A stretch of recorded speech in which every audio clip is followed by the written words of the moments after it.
Hi, ನಾನು Sudeep from tech and Kannada. ಗಮನಿಸ್ತಾ ಇದ್ರೆ ಇವತ್ತು ನನ್ನ ಮುಂದೆ ಪೋಕೋದವರು ರೀಸೆಂಟಾಗಿ ಲಾಂಚ್ ಮಾಡಿರುವಂಥ POCO C55 ಒಂದು ಎಂಟ್ರಿ ಲೆವೆಲ್ ಸ್ಮಾರ್ಟ್ಫೋನ್ ಇರುವಂಥದ್ದು.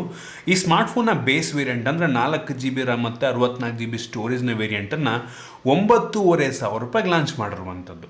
ಈ ಪ್ರೈಸ್ ರೇಂಜ್ಗೆ ಈ ಸ್ಮಾರ್ಟ್ಫೋನ್ ತೊಗೊಂಡ್ರೆ ಒಳ್ಳೆಯದಾ ಅಥವಾ ಇದನ್ನು ಬಿಟ್ಟು ಬೇರೆ ಯಾವುದಾದ್ರೂ ಆಪ್ಷನ್ ಇದೆಯಾ, ಬೇರೆ ಫೋನ್ ತೊಗೊಬೋದಾ, ಏನು ಚೆನ್ನಾಗಿದೆ ಏನು ಚೆನ್ನಾಗಿಲ್ಲ ಇದ್ರ ಬಗ್ಗೆ ಕಂಪ್ಲೀಟ್ ಮಾಹಿತಿಯನ್ನು ತಿಳಿಸ್ಕೊಡ್ತಾ ಇದ್ದೀನಿ.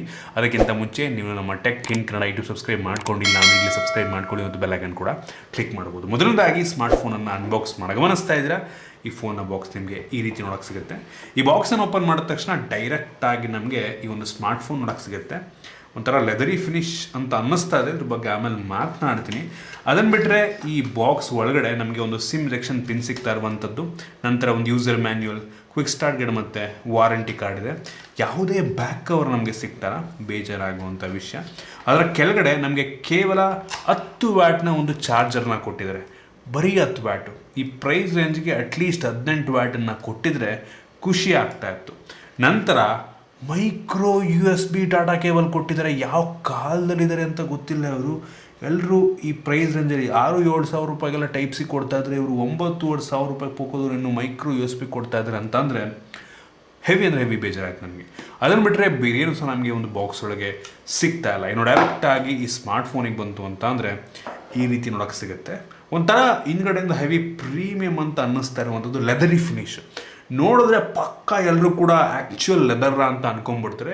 ಈ ಗ್ರೀನ್ ಕಲರ್ ಅಂತೂ ಸಕ್ಕತ್ತಾಗಿ ಕಾಣ್ತಾರೆ. ಮಧ್ಯ ನೋಡ್ತಾ ಇದ್ದೀರಾ ಹೊಲ್ದಿರುವಂಥ ಈ ಒಂದು ದಾರ ಹೊಲ್ದಿರೋ ಥರ ಕಾಣ್ತಾ ಇದೆ ಅಲ್ವಾ. ಆ್ಯಕ್ಚುಲಿ ಅದು ಹೊಲ್ದಿರೋ ಥರ ಇಲ್ಲ, ಅದು ಪ್ರಿಂಟೆಡ್ಡೇ ಹಂಗೆ ಆಯಿತಾ. ಒಂದು ರೀತಿ ಮ್ಯಾನುಫ್ಯಾಕ್ಚರ್ ಮಾಡ್ಬೇಕಾದ್ರೆ ಆ ಥರ ಹೊಲ್ದಿರೋ ಥರ ಆ್ಯಕ್ಚುಯಲ್ ಲೆದರ್ ರೀತಿ ಕಾಣೋ ರೀತಿ ಪ್ರಿಂಟ್ ಮಾಡಿದ್ದಾರೆ. ಸೊ ಆದರೆ ಇದು ಆ್ಯಕ್ಚುಯಲ್ ಲೆದರ್ ಅಲ್ಲ, ಲೆದರಿ ಫಿನಿಶ್ ಸಿಗುತ್ತೆ ನಿಮಗೆ. ಲೆದರಿ ಟೈಪ್ ಇದೆ, ಸ್ಟಿಲ್ ಪಾಲಿಕಾರ್ಬೊನೇಟ್ ಇರುತ್ತೆ ನಂಗೆ ಅನ್ನಿಸ್ದಂಗೆ. ಸೊ ನಿಮಗೆ ಸ್ಮಡ್ಜಸ್ ಆಗೋದಿಲ್ಲ, ಸ್ಕ್ರ್ಯಾಚ್ ಕೂಡ ಆಗೋದಿಲ್ಲ. ಅದೊಂದು plus point. So without back cover ಬೇಕಾದ್ರೆ ನೀವು ಯೂಸ್ ಮಾಡ್ಬೋದು. ಬಟ್ ಸ್ಟಿಲ್ ನೀವು ಬ್ಯಾಕ್ ಕವರ್ ಹಾಕೊಂಡ್ರೆ ತುಂಬ ಒಳ್ಳೆಯದು. ಮತ್ತು ಮೇಲ್ಗಡೆ ನೋಡ್ತಾ ಇದ್ದೀರಾ ಒಂಥರ ಡ್ಯುಯಲ್ ಟೋನು. ಮೇಲ್ಗಡೆ ಗ್ಲಾಸಿ ಇದೆ, ಅಲ್ಲೊಂದು ಹೆವಿ ಅಂದರೆ ಹೆವಿ ಸ್ಮಡ್ಜಸ್ ಆಗುತ್ತೆ. ಹಿಂದ್ಗಡೆ 2 ಕ್ಯಾಮ್ರಾ ಇದೆ, ಒಂದು ಸಿಂಗಲ್ LED ಫ್ಲ್ಯಾಶ್ ಇದೆ ಮತ್ತು ಫಿಂಗರ್ ಪ್ರಿಂಟ್ ಸೆನ್ಸಾರ್ ಕೂಡ ಹಿಂದನೇ ಇರುವಂಥದ್ದು. ಫ್ರಂಟಿಗೆ ಬಂತು ಅಂತ ಅಂದರೆ ನಿಮಗೆ ಟಿಯರ್ ಡ್ರಾಪ್ ನಾಚ್ ಸಿಗ್ತಾ ಇದೆ. ಬೆಝಲ್ ಆಲ್ಮೋಸ್ಟ್ ಎಲ್ಲ ಕಡೆ ಕಡಿಮೆ ಇದೆ. ಬಾಟಮ್ ಬೆಝಲ್ ಸ್ವಲ್ಪ ಜಾಸ್ತಿ ಅಂತ ಅನ್ನಿಸ್ತು ನಾರ್ಮಲ್ ಈ ಪ್ರೈಸ್ ರೇಂಜಲ್ಲಿ. ಅದು ಫ್ರಂಟಲ್ಲಿ ಅವ್ರು ಯಾವುದೇ ಸ್ಕ್ರೀನ್ ಗಾರ್ಡ್ ಹಾಕಿಲ್ಲ, ನೀವೇ ಸಪ್ರೇಟಾಗಿ ಹಾಕೊಬೇಕಾಗುತ್ತೆ. ಮತ್ತು ಈ ಫೋನ್ನ ಫ್ರೇಮ್ ಏನಿದೆ ಇದು ಪ್ಲಾಸ್ಟಿಕ್ ಫ್ರೇಮ್. ಆಬ್ವಿಯಸ್ಲಿ ಪ್ರೈಸಲ್ಲಿ ಯಾರು ಕೂಡ ಮೆಟಾಲಿಕ್ ಫ್ರೇಮ್ ಕೊಡೋದಿಲ್ಲ. ಇದರಲ್ಲಿ ಮೈಕ್ರೋ USB ಪೋರ್ಟ್ ಇದೆ, ಹೆಡ್ಫೋನ್ ಜಾಕ್ಸ್ ಇರುವಂಥದ್ದು ಮತ್ತು ಡೆಡಿಕೇಟೆಡ್ SD ಕಾರ್ಡ್ ಸ್ಲಾಟ್ ಕೂಡ ಇದೆ. ಈ ಸ್ಮಾರ್ಟ್ಫೋನ್ ಒಂದು ಲೆವೆಲಿಗೆ ಲೈಟ್ ವೇಟ್ ಅನ್ನೋ ಒಂದು ಫೀಲ್ ಕೊಡುತ್ತೆ. 192 ಗ್ರಾಮ್ ವೇಟ್ ಇರುವಂಥದ್ದು ಮತ್ತು 8.8 mm ಥಿಕ್ನೆಸ್ಸನ್ನು ಕೂಡ ಹೊಂದಿರುವಂಥದ್ದು. ಈ ಪ್ರೈಸ್ ರೇಂಜ್ಗೆ ಡಿಸೈನ್ ಮತ್ತು ಬಿಲ್ಡ್ ಕ್ವಾಲಿಟಿ ಓಕೆ ಅಂತೀನಿ. ಆಲ್ಮೋಸ್ಟ್ ಯಾವ ಫೋನ್ ತೊಗೊಂಡ್ರು ಕೂಡ ಪ್ಲಾಸ್ಟಿಕ್ ಬ್ಯಾಕ್ ಇರುತ್ತೆ, ಪ್ಲಾಸ್ಟಿಕ್ ಫ್ರೇಮೇ ಇರುತ್ತೆ. ಸೊ ಬೆಲೆಗೆ ತಕ್ಕ ರೀತಿಯಲ್ಲಿದೆ ಅಂತ ಹೇಳಕ್ಕೆ ಇಷ್ಟಪಡ್ತೀನಿ. ಇಂಪ್ರೆಸಿವ್ ಅನ್ನಲ್ಲ, ಓಕೆ ಈ ಪ್ರೈಸ್ ರೇಂಜಿಗೆ. ಮತ್ತು ಈ ಸ್ಮಾರ್ಟ್ಫೋನಲ್ಲಿ IP52 ವಾಟರ್ ರೆಸಿಸ್ಟೆಂಟ್ ರೇಟಿಂಗನ್ನು ಕೂಡ ಕೊಟ್ಟಿದ್ದಾರೆ, ಒಂದು ಒಳ್ಳೆ ವಿಷಯ. ಇನ್ನು ಈ ಫೋನ್ನ ಡಿಸ್ಪ್ಲೇ ಬಗ್ಗೆ ಮಾತನಾಡಬೇಕಂತ ಅಂದರೆ ಇದರಲ್ಲಿ 6.71 ಇಂಚಿನ HD+ ರೆಸೊಲ್ಯೂಷನ್ನ ಹೊಂದಿರುವಂಥ IPS LCD ಡಿಸ್ಪ್ಲೇ ಇರುವಂಥದ್ದು. HD+ display. ಈ ಪ್ರೈಸ್ ರೇಂಜಿಗೆ ಕೆಲವೊಂದು ಸ್ಮಾರ್ಟ್ಫೋನ್ಗಳಲ್ಲಿ ಫುಲ್ HD ಡಿಸ್ಪ್ಲೇ ಕೂಡ ಸಿಗುತ್ತೆ. ಇವರು ಕೊಟ್ಟಿದ್ರೆ ಸಖತ್ತಾಗಿರ್ತಾ ಇತ್ತು. ಜೊತೆಗೆ ಇದು ಕೇವಲ 60 ಹರ್ಟ್ಸ್ನ ರಿಫ್ರೆಶ್ ರೇಟನ್ನು ಹೊಂದಿರುವಂಥ ಡಿಸ್ಪ್ಲೇ. ಸೊ ಅಂಥ ಇಂಪ್ರೆಸಿವ್ ಡಿಸ್ಪ್ಲೇ ಅಂತ ಹೇಳಲ್ಲ.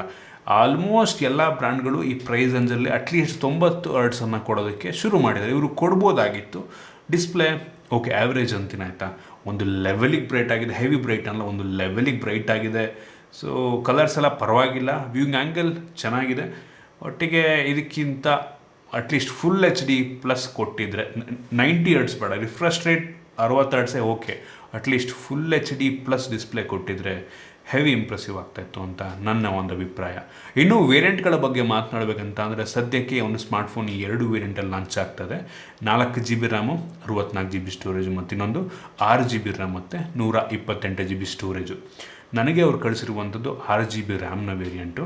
ಇದರಲ್ಲಿರುವಂಥ ರ್ಯಾಮ್ ಬಂದುಬಿಟ್ಟು LPDDR4X ರ್ಯಾಮ್ ಮತ್ತು ಸ್ಟೋರೇಜ್ ಬಂದುಬಿಟ್ಟು eMMC ಸ್ಟೋರೇಜು 5.1. ಬೇಜಾರಾಗುವಂಥ ವಿಷಯ, ಕೆಲವೊಂದು ಬ್ರ್ಯಾಂಡ್ಗಳು ಪೋಕೋದವರೇ ಈ ಪ್ರೈಸ್ ರೇಂಜಲ್ಲಿ ಕೆಲವೊಂದು ಫೋನ್ಗಳಲ್ಲಿ UFS 2.2 ಸ್ಟೋರೇಜ್ನ ಕೊಡ್ತಾರೆ. ಇವ್ರು ಕೊಟ್ಟಿಲ್ಲ, ಅದೊಂದು ಬೇಜಾರಾಯಿತು.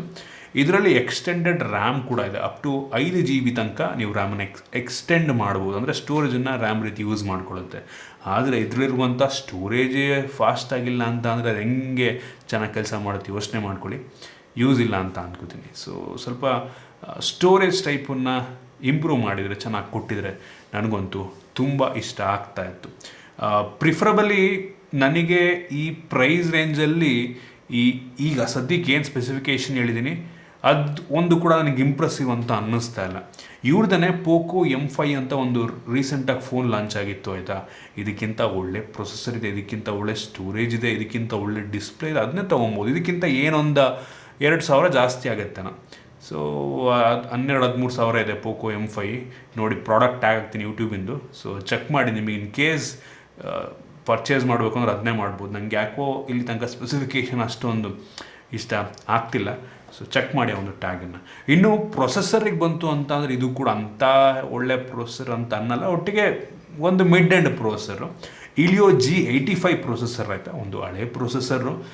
ನಿಮಗೆ ಅದೇ ಹೇಳಿದ್ನಲ್ಲ, ಒಂದು 2,000 ರೂಪಾಯಿ ಬೆಲೆ ಜಾಸ್ತಿ ಕೊಟ್ರಿ ಅಂತ ಅಂದರೆ G99 ಸಿಕ್ಬಿಡುತ್ತೆ ಆಯಿತಾ. ಅದೆಲ್ಲ 3.5 ಲಕ್ಷ 4 ಲಕ್ಷ ತನಕ ರೇಟಿಂಗ್ನ ಕೊಡಬರೋಂಥ ಸಾಮರ್ಥ್ಯ ಒಂದು ಪ್ರೊಸೆಸರ್ಗಿರುವಂಥದ್ದು. ಈ Helio G85 ಏನಿದೆ ಇದು ಒಂದು 2 ಲಕ್ಷ 2.5 ಲಕ್ಷದ ಒಳಗಡೆ ರೇಟಿಂಗ್ ಕೊಡುತ್ತೆ ಆಯಿತಾ. ಸೊ ಈ ಪ್ರೈಸ್ ರೇಂಜಿಗೆ ಓಕೆ, ಬಟ್ ಪ್ರೊಸೆಸರ್ ಇನ್ನೂ ಇಂಪ್ರೂವ್ ಮಾಡಿದರೆ ಖುಷಿ ಆಗ್ತಾಯಿತ್ತು. ಈ ಒಂದು ಪ್ರೊಸೆಸರ್ನಲ್ಲಿ ನೀವು ಅಂಥ ಹೆವಿ ಗೇಮಿಂಗನ್ನು ಆಡೋದಕ್ಕಾಗೋದಿಲ್ಲ, ಒಂದು ಮಿಡ್ ಸೆಟ್ಟಿಂಗಲ್ಲಿ ಆಡ್ಕೊಬೇಕಾಗತ್ತೆ. ಡೇ ಟು ಡೇ ಟಾಸ್ಕ್ ಮಾಡೋದಕ್ಕೇನಂತ ತೊಂದರೆ ಆಗೋದಿಲ್ಲ. ಬಟ್ ನಾನು ಯೂಸ್ ಮಾಡ್ದಂಗೆ ಈ ಒಂದು ವಾಯ್ಸ್ ಒಂಥರ ಸ್ಟಟರ್ ಅಂತ ಅನಿಸುತ್ತೆ. ಈ ವಾಯ್ಸ್ ನಂಗೆ ಯಾಕೋ ಇಷ್ಟನೇ ಆಗಲ್ಲ ಆಯಿತಾ. POCOದವ್ರದ್ದು ನೀವು ಬೆಲೆಗೆ ಏನು ಕೊಡ್ತಾ ಇದ್ರೆ ಅಷ್ಟು ಸಿಗುತ್ತೆ ನಂಗೆ ಅನ್ನಿಸ್ದಂಗೆ. ಇದು 60 Hz ಆಗಿರೋದ್ರಿಂದ ಒಂದು ಫೀಲ್, ಒಂದು ರೀತಿ ದಾನಕ್ಕೆ ಹೋಗ್ತಾ ಇದೆಯಾ ಈ ಮೆನ್ಯೂ ಅನ್ನೋ ಒಂದು ಫೀಲ್ ಕೊಡುತ್ತೆ. ಸೊ ಅದೊಂದು ಪ್ರೊಸೆಸರ್ ಓಕೆ, ಇಂಪ್ರೆಸಿವ್ ಅಂತ ಅನ್ನೋದಿಲ್ಲ. ಇನ್ನು ಕ್ಯಾಮ್ರಾಗೆ ಬಂತು ಅಂತ ಅಂದರೆ ಈ ಫೋನಲ್ಲಿ ರೇರಲ್ಲಿ 2 ಕ್ಯಾಮ್ರಾ ಇದೆ. ಅದರಲ್ಲಿ ಮೇಯ್ನ್ ಸೆನ್ಸರ್ ಬಂದ್ಬಿಟ್ಟು 50 MP ಎಂದು 1.8 ಅಪರ್ಚರ್ನ ಹೊಂದಿರುವಂಥ ಸೆನ್ಸರ್. ಇದು ಡೇ ಲೈಟಲ್ಲಿ ಒಂದು ಒಳ್ಳೆ ಫೋಟೋ ತೆಗೆಯುತ್ತೆ, ಒಳಗಡೆನೂ ಕೂಡ ಪರವಾಗಿಲ್ಲ ಒಂದು ಲೆವೆಲ್ಗೆ ಆಯಿತಾ. ಈ ಬೆಲೆಗೆ ಮೇಯ್ನ್ ಸೆನ್ಸರ್ ಚೆನ್ನಾಗಿದೆ. ನೀವು ಈ ಪ್ರೈಸಲ್ಲಿ ಯಾವ ಫೋನ್ ತೊಗೊಂಡ್ರು ಕೂಡ ಸಿಮಿಲರ್ ಕ್ವಾಲಿಟಿ ನಿಮಗೆ ಸಿಗುತ್ತೆ. ಅದನ್ನು ಬಿಟ್ಟು ಇನ್ನೊಂದು ಸೆನ್ಸಾರ್ ಕೊಟ್ಟಿದ್ದಾರೆ, ಡೆಪ್ ಸೆನ್ಸಾರು, ಮಾಡೋ ಕೆಲಸ ಎಲ್ಲ ಕೊಟ್ಟಿದ್ದಾರೆ ಆಯಿತಾ. ಸೊ ಓಕೆ, ಒಟ್ಟಿಗೆ ನನಗೆ ಈ ರೇರ್ ಕ್ಯಾಮ್ರಾ ಇಂಡೋರ್ ಔಟ್ಡೋರ್ ಎರಡೂ ಕೂಡ ಈ ಬೆಲೆಗೆ ಚೆನ್ನಾಗಿದೆ ಅಂತ ಅನ್ನಿಸ್ತು. ಇನ್ನು ಫ್ರಂಟ್ ಕ್ಯಾಮ್ರಾ ಬಂತು ಅಂತ ಅಂದರೆ 5 MP ಫ್ರಂಟ್ ಕ್ಯಾಮ್ರಾ ಸ್ವಲ್ಪನೂ ಇಷ್ಟ ಆಗಲಿಲ್ಲ. ಡೇ ಲೈಟಲ್ಲಿ ಹೊರಗಡೆ ತಕ್ಕೊಂಡ್ರೆ ಒಂದು ಲೆವೆಲಿಗೆ ಚೆನ್ನಾಗಿ ಬರುತ್ತೆ, ಒಳಗಡೆ ಏನು ಗ್ರೈನ್ಸ್ ಅನ್ನಿಸ್ತು ಅಂದರೆ ನನಗೆ ಸ್ವಲ್ಪನೂ ಇಷ್ಟ ಆಗಿಲ್ಲ. ಒಳಗಡೆ ಅಂತೂ ಕೆಟ್ಟಾಗಿ ಬರುತ್ತೆ ಫೋಟೋ ಅಂತ ಅನ್ನಿಸ್ತು. ಆ ಸ್ಯಾಂಪಲ್ ನಾನು ನಿಮಗೆ ತೋರಿಸ್ತಿದ್ದೀನಿ, ಅಷ್ಟೊಂದು ಇಷ್ಟ ಆಗಲಿಲ್ಲ. ಡೇ ಲೈಟಲ್ಲಿ ಒಂದು ಲೆವೆಲಿಗೆ ಪರವಾಗಿಲ್ಲ ಅಂತೀನಿ. ಫ್ರಂಟ್ ಮತ್ತು ಬ್ಯಾಕ್ ಎರಡೂ ಕೂಡ ಫುಲ್ HD ವಿಡಿಯೋ ರೆಕಾರ್ಡ್ ಮಾಡುತ್ತೆ. ಓಕೆ, ಕ್ವಾಲಿಟಿ ಸ್ವಲ್ಪ ಶೇಕಿದೆ, ಬಟ್ ಪರವಾಗಿಲ್ಲ ಈ ಬೆಲೆಗೆ. ಇನ್ನು ಸೆಕ್ಯೂರಿಟಿ ಬಗ್ಗೆ ಮಾತನಾಡಬೇಕಂತ ಅಂದರೆ ಹಿಂದ್ಗಡೆ ಕೊಟ್ಟಿದ್ದಾರೆ ಫಿಂಗರ್ ಪ್ರಿಂಟ್ ಸೆನ್ಸರ್ನ. ತುಂಬ ದಿನ ಆಯಿತು ಹಿಂದ್ಗಡೆ ಇರುವಂಥ ಫಿಂಗರ್ ಪ್ರಿಂಟ್ ಸೆನ್ಸರ್ ನಾನು ಯೂಸ್ ಮಾಡಿ. ನೋಡ್ತಾ ಇದ್ದೀರಾ, ಎಲ್ಲರೂ ಕೂಡ ಇತ್ತೀಚೆಗೆ ಸೈಡ್ ಮೌಂಟೆಡ್, ಈ ಪ್ರೈಸ್ ರೇಂಜ್ಗೆ ಸೈಡ್ ಮೌಂಟೆಡ್ ಎಲ್ಲ ಸಿಕ್ಬಿಡುತ್ತೆ. ನೋಡ್ತಾ ಇದ್ದೀರಾ, ಫಾಸ್ಟಾಗಿದೆ, ಪರವಾಗಿಲ್ಲ, ಇದು ಲೆವೆಲಿಗೆ ಫಾಸ್ಟಾಗಿದೆ. ಇನ್ನೂ ಫೇಸ್ ಅನ್ಲಾಕ್ ಬರ್ತೀನಿ, ನೋಡ್ತಾ ಇದ್ದೀರಾ. ಯೋಚನೆ ಮಾಡ್ತಾ ಇದ್ದೆ ನಾನಾ ಯಾರು ಅಂತ, ಮಾಡಲಿಲ್ಲ. ಓಕೆ, ಈಗ ಮಾಡ್ತೇವೆ ನೋಡಿ. ಬೆಳಕಿಗೆ ಬಂದರೆ ನೋಡಿ, ಇನ್ನೂ ಮಾಡಲಿಲ್ಲ, ಈಗ ಮಾಡ್ತೇವೆ. ಎವ್ರಿ ಟೈಮ್ ತಗೋತಾ ಈಗ ಮಾಡ್ತೇವೆ. ಓಕೆ ನೋಡಿ, ಈಗ ಮಾಡ್ತಾಯಿದೆ. ಒಂದೊಂದು ಆ್ಯಂಗಲ್ ನೋಡಿ, ಈಗ ಮಾಡ್ತಾಯಿಲ್ಲ ಇದು. ಓಕೆ, ಈಗ ಮಾಡ್ತೇವೆ. ಒಂದೊಂದು ಆ್ಯಂಗಲ್ ಲೈಟಿಂಗ್ ಹೆಂಗಿರುತ್ತೆ ಅದ್ರ ಮೇಲೆ ಡಿಪೆಂಡ್ ಆಗುತ್ತೆ ಹಂಗೆ ಅನ್ನಿಸ್ತಂಗೆ. ಮಾಡ್ತಲ್ಲ, ತುಂಬ ಸ್ಟ್ರಗಲ್ ಮಾಡ್ತಾಯಿದೆ. ಯೂಸ್ ಮಾಡ್ತಾ ಮಾಡ್ತಾ ಮಾಡ್ತಾ ಅದು ರೆಕಗ್ನೈಸ್ ಮಾಡಿ ಮಾಡಿ ಮಾಡಿ ತಿಳ್ಕೊಳ್ಳುತ್ತೆ. ಸದ್ಯಕ್ಕಂತೂ ಸ್ವಲ್ಪ ಯೋಚನೆ ಮಾಡಿ ಅನ್ಲಾಕನ್ನು ಮಾಡ್ತಾಯಿದೆ. ಇನ್ನು ಬ್ಯಾಟ್ರಿ ಬಗ್ಗೆ ಮಾತನಾಡಬೇಕಂತಂದರೆ ಈ ಫೋನಲ್ಲಿ 5000 mAh ಕೆಪಾಸಿಟಿ ಬ್ಯಾಟ್ರಿ ಇರುವಂಥದ್ದು ಒಂದು ಒಳ್ಳೆಯ ವಿಷಯ. ಮತ್ತು ಬಾಕ್ಸ್ ಒಳಗೆ ಕೇವಲ 10 ವ್ಯಾಟ್ನ ಚಾರ್ಜರ್ ಕೊಟ್ಟಿದ್ದಾರೆ. ಅಟ್ಲೀಸ್ಟ್ 18 ವ್ಯಾಟ್ ಕೊಟ್ಟಿದ್ದಾರೆ, ಚೆನ್ನಾಗಿರ್ತಿತ್ತು. ಇವರು 10 ವ್ಯಾಟ್ ಏನಕ್ಕೂ ಸಾರಲ್ಲ. ಅದರಲ್ಲೂ ಮೈಕ್ರೋ USB ಪೋರ್ಟ್ ಕೊಟ್ಟವ್ರೆ. ಯಪ್ಪ, ಎಂಥ ಕಿತ್ತೋಗಿರೋರ್ಗುರು. ಎಲ್ಲರೂ USB Type C, ಎಂತೆಂಥ ಕಾಂಜಿ ಪಿಂಜಿ ಕಂಪ್ನಿಗಳೇ USB Type C ಕೊಡೋಕ್ಕೆ ಶುರು ಮಾಡಿದ್ದಾರೆ. ಇವರು ಇಷ್ಟೊಂದು ಒಳ್ಳೆ ಬ್ರ್ಯಾಂಡ್ ನೇಮ್ ಇಟ್ಕೊಂಡು ಮೈಕ್ರೋ USB ಕೊಟ್ಟರೆ ಹುರಿದೋಗಲ್ವಾ. ಸೊ ವೇಸ್ಟ್ ಅಂತ ಹೇಳೋಕ್ಕೆ ಇಷ್ಟಪಡ್ತೀನಿ. ಎಲ್ಲರೂ ಸ್ವಿಚ್ ಆಗ್ತಾಯಿದ್ದಾರೆ, ಇವರು ಆಗಬೇಕು ಹೊತ್ತಾಗಿ. ಬೇಜಾರಾಯಿತು. ಇನ್ನು speaker, mono speaker, bottom firing ಸ್ಪೀಕರ್ನ ಕ್ಲಾರಿಟಿ ಪರವಾಗಿಲ್ಲ, ಒಂದು ಲೆವೆಲಿಗೆ ಜೋರಾಗಿ ಕೇಳುತ್ತೆ. ಮತ್ತು ಇದರಲ್ಲಿ ಆ್ಯಂಡ್ರಾಯ್ಡ್ 12ನ ಬೇಸ್ ರನ್ ಆಗ್ತಿರುವಂಥ MIUI 13 ಇರುವಂಥದ್ದು. ಸೊ ಈ ಒಂದು ಲಾಂಚರ್ ನಂಗೆ ಸ್ವಲ್ಪನೂ ಇಷ್ಟ ಆಗಲ್ಲ ಆಯಿತಾ, ಒಂಥರ ಕಂಜೆಸ್ಟೆಡ್ ಅನಿಸುತ್ತೆ. ಕೆಲವೊಂದು ಬೇಡದಿರೋಂಥ ಅಪ್ಲಿಕೇಶನ್ ಎಲ್ಲ ಇದೆ. ನನಗೆ UI ಸಾಕೋದು ತುಂಬ ಇಷ್ಟ ಆಗಿಲ್ಲ. ನಾರ್ಮಲ್ MIUI ಒಂದು ಸ್ವಲ್ಪ ಚೆನ್ನಾಗಿದೆ ಅಂತ ಅನ್ನಿಸ್ತು ನನಗೆ. ಸೊ ಇದು ಒಂಥರ ವಿಚಿತ್ರ ಮಾಡಾಕ್ಬಿಟ್ಟಿದ್ರೆ ನಂಗೆ ಸ್ವಲ್ಪನೂ ಇಷ್ಟ ಆಗಲ್ಲ ಈ ಒಂದು ಇಂಟರ್ಫೇಸು. ಬಟ್ ನಿಮಗೆ ಅದನ್ನು ಬಿಟ್ಟರೆ ಈ ನ್ಯಾವಿಗೇಷನು ಸೆಟ್ಟಿಂಗ್ ಎಲ್ಲ ಒಂಥರ ಸ್ಟಾಕ್ ಆ್ಯಂಡ್ರಾಯ್ಡ್ ಥರನೇ ಇದೆ. ಬಟ್ ಈ OS ಒಂದು ಸ್ವಲ್ಪ ನಿಧಾನ ಅಂತ ಅನಿಸುತ್ತೆ. ನನ್ನ ಅಭಿಪ್ರಾಯ ಇದು. ಕೆಲವು ಜನಕ್ಕೆ ಇಷ್ಟ ಆಗ್ಬೋದೇನೋ. ಇವರು ನಂಗೆ ಅನ್ನಿಸ್ತಂಗೆ ಸಾಫ್ಟ್ವೇರ್ ಅಪ್ಡೇಟ್ 1 ವರ್ಷ ಕೊಟ್ಟಿರೋ ದೊಡ್ಡ ವಿಷಯ. ಸೆಕ್ಯೂರಿಟಿ ಪ್ಯಾಚಸ್ 1-2 ವರ್ಷ ಕೊಡ್ಬೋದು. ಯೂಶ್ವಲಿ ಕಡಿಮೆ ದುಡ್ಡಿನ ಫೋನ್ಗಳಿಗೆಲ್ಲ ಅಷ್ಟೊಂದು ಕಮ್ಮಿ, 1-2 ವರ್ಷ ಕೊಟ್ಟರೆ ದೊಡ್ಡ ವಿಷಯ. ಸೊ ಓಕೆ ಅಂತೀನಿ OS. ಇನ್ನು ಇದರಲ್ಲಿ ನಮಗೆ ಡ್ಯೂಯಲ್ ಬ್ಯಾಂಡ್ ವೈಫೈ ಸಪೋರ್ಟ್ ಸಿಗ್ತದೆ ಆಬ್ವಿಯಸ್ಲಿ ಪ್ರೈಸ್ ರೇಂಜಲ್ಲಿ. ಮತ್ತು ಬ್ಲೂಟೂತ್ 5.0 ಇದೆ. ನಿಮಗೆ ಯಾವುದೇ ಕ್ಯಾರಿಯರ್ ಅಗ್ರಿಗೇಷನ್ ಸಿಗಲ್ಲ. ಮತ್ತು ಇದು 4G ಸ್ಮಾರ್ಟ್ಫೋನು. ಸೊ ಜಿಯೋನು ವರ್ಕ್ ಆಗುತ್ತೆ, ಏರ್ಟೆಲ್ಲು ವರ್ಕ್ ಆಗುತ್ತೆ, ಎಲ್ಲ ಬ್ಯಾಂಡುವೆ. ಅದು ಬಿಟ್ಟರೆ ಕೆಲವೊಂದು ಬೇಸಿಕ್ ಸೆನ್ಸರ್ಸ್ನ ಹಾಕಿದ್ದಾರೆ. ಮತ್ತು ಇದರಲ್ಲಿ ಯಾವುದೇ IR ಬ್ಲಾಸ್ಟರ್ ಕೂಡ ಇಲ್ಲ. ಪೋಕೋದವರು MI ಅವ್ರು ಕೊಡ್ತಾ ಇರ್ತಾರೆ ಯೂಶ್ವಲಿ IR ಬ್ಲಾಸ್ಟರ್ನ. ಸೊ ಕಡಿಮೆ ದುಡ್ಡಿನ ಫೋನಲ್ಲಿ ಕೊಡೋಲ್ಲ, ಸ್ಕಿಪ್ ಮಾಡಿಬಿಡ್ತಾರೆ. ಇದರಲ್ಲಿ ಆ ಒಂದು IR ಬ್ಲಾಸ್ಟರ್ ಇಲ್ಲ.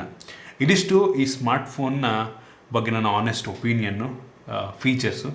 ನಾನು ಹೇಳಿದ್ನಲ್ಲ, ತೊಗೊಳ್ಳೋದಾದರೆ ಇದನ್ನು ಬಿಟ್ಟು POCO M5 ತೊಗೊಂಬಿಡಿ. ಅದು ಕೂಡ 4Gನೇ, ಬಟ್ ಸ್ಪೆಸಿಫಿಕೇಷನ್ ಚೆನ್ನಾಗಿದೆ. ನಿಮಗೆ 5G ಬೇಕು ಅಂತ ಅಂದರೆ POCO M4 5G ಅಂತ ಒಂದಿದೆ, POCO M4 Pro 5G. ಅದು ಸ್ವಲ್ಪ ಜಾಸ್ತಿ ಆಗುತ್ತೆ. ಬಟ್ POCO M4 5G ನಿಮಗೆ ಆಲ್ಮೋಸ್ಟ್ ಇದೆ ಪ್ರೈಸ್ ರೇಂಜ್. ಒಂದು 12,000 ರೇಂಜಲ್ಲೆಲ್ಲ ಸಿಕ್ಬಿಡುತ್ತೆ. 4GB ರ್ಯಾಮ್ ವೇರಿಯಂಟು 12,000 ರೂಪಾಯಿಗೆ ಸಿಕ್ಬಿಡುತ್ತೆ. POCO M4 5G ಅಥವಾ POCO M5 ತೊಗೊಂಬಿಡಿ. 4G ಮ್ಯಾಟ್ರ್ ಆಗೋಲ್ಲ, ಚೆನ್ನಾಗಿದೆ. ಒಟ್ಟು ಇದಕ್ಕಿಂತ ಸ್ಪೆಸಿಫಿಕೇಷನ್ ಒಂದು ಚೆನ್ನಾಗಿದೆ, ಹೇಳಿದ್ನಲ್ಲ ಆಗಲಿನೇ. ಸೊ ಅದೊಂದು ನೋಡ್ಕೊಳ್ಳಿ ಅಷ್ಟು. ಸೊ ಇಷ್ಟು ಈ ಸ್ಮಾರ್ಟ್ಫೋನ್ನ ಬಗ್ಗೆ ನನ್ನ ಆನೆಸ್ಟ್ ಒಪಿನಿಯನ್. ನಿಮಗೆ ಇದ್ರ ಬಗ್ಗೆ ಏನನ್ಸುತ್ತೆ ದಯವಿಟ್ಟು ಕೆಳಗಡೆ ಕಾಮೆಂಟ್ ತಿಳಿಸ್ಬೋದು.